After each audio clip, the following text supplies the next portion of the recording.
Le 18 mai 2011, l'HAD de Besançon a organisé une conférence débat afin de réunir des professionnels de santé sur la prise en charge des patients en situation palliative à domicile. L'hospitalisation à domicile s'inscrit dans une espèce d'éthique du soin. Il y a une réflexion qui nous est chère, c'est celle du respect du souhait de la personne atteinte d'une maladie grave, évolutive, susceptible de ne pas guérir. Respect, disais-je, de son souhait de rester éventuellement à son domicile.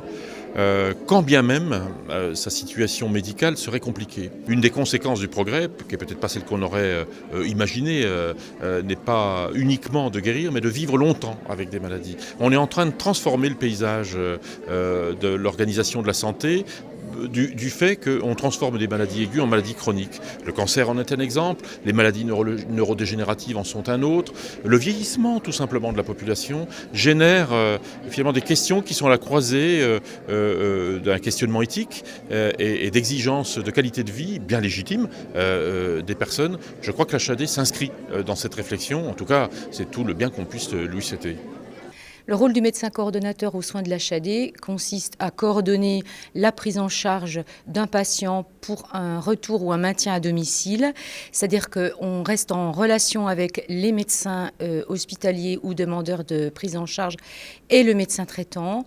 On assure le bon suivi des soins et l'évolution, l'adaptation des soins pendant toute la prise en charge. Le principal avantage pour le patient est effectivement de pouvoir rentrer à son domicile ou d'y rester en ayant la possibilité d'accéder à des soins techniques assez lourds qui sont rarement effectués à domicile, qui relèveraient plutôt d'un hôpital, mais pour certaines personnes, l'hôpital est très éloigné de leur domicile. C'est très compliqué également pour sa famille de se rendre à l'hôpital.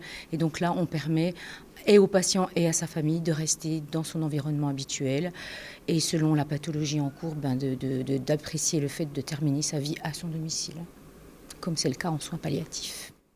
Donc le rôle de l'infirmière coordinatrice à l'HAD a deux grandes missions, une mission de coordination autour du patient et une mission de management.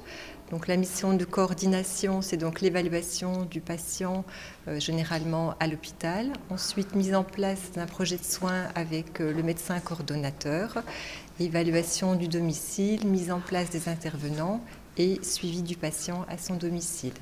Le rôle de coordination, donc, c'est d'assurer la formation, le soutien des équipes salariées, infirmières et aides-soignantes. L'objectif premier de cette soirée est d'apporter aux professionnels de santé, qu'ils soient médicaux ou paramédicaux, les outils nécessaires à certaines prises en charge difficiles et surtout d'échanger sur les pratiques professionnelles. Le deuxième objectif est d'améliorer la notoriété de l'HAD, car aujourd'hui, malheureusement, trop de patients ne bénéficient pas de ce mode de prise en charge, car méconnus par certains professionnels prescripteurs aujourd'hui. Et surtout, ça nous donne aussi du courage et la motivation, parce que parfois, les situations sont tellement difficiles qu'on se dit comment font les autres. Et je pense que d'entendre les collègues ou même les médecins spécialisés dans ce genre de soins, on se dit, on y va, quoi. On se sent moins seul, surtout. On sent qu'il y a une équipe, une vraie déontologie à ce sujet-là, quoi. Et déjà, la prise en charge HAD est beaucoup plus confortable pour nous, les infirmières seules. Je le dis bien, on est seules. Donc là, on sait qu'on a des infirmières au téléphone, on sait qu'on peut avoir une équipe qui peut intervenir. Mais en plus, en réalité, on a plus de monde, je dirais. Alors aujourd'hui, la présence nombreuse des professionnels de santé ce soir témoigne de l'intérêt que portent à ce genre de manifestation les professionnels. Donc oui, aujourd'hui, on a pour objectif de dupliquer ce genre de manifestation sur les 3 autres bassins de population, à savoir le Nord-Franche-Comté, le Haut-Doubs et bien sûr Vesoul. Et peut-être sur d'autres thématiques. Aujourd'hui, c'était les soins palliatifs qui nous intéressaient, mais on envisage bien sûr de développer sur d'autres thématiques.